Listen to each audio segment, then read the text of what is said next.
is comparative advantage dead in view of all the trade protectionism and so on?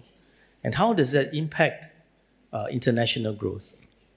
Please. Well, first of all, Houston, thank you very much for inviting me and also for honoring me with a Distinguished Fellow Award. You have now given me a high reputation to live up to. I shall try my best. On Liberation Day and international trade, I don't think comparative advantage is dead. America has decided that they want to take a more narrow, bilateral, transactional view of international trade. Other countries still have a framework of the WTO, imperfect in many ways, but enabling quite extensive and quite free trade amongst them. And I think many countries want to preserve as much of that as possible.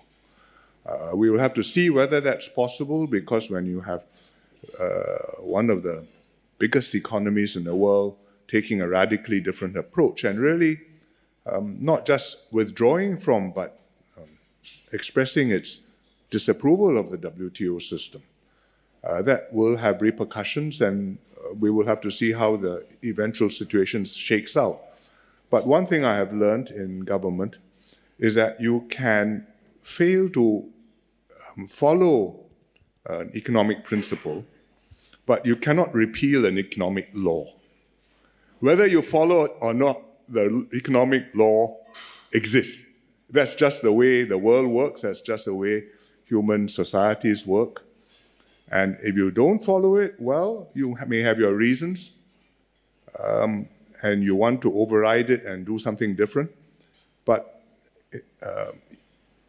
market forces, incentives for people to act in certain ways in their own interest, for countries to act in their own interest, are very powerful and very difficult to just chop off.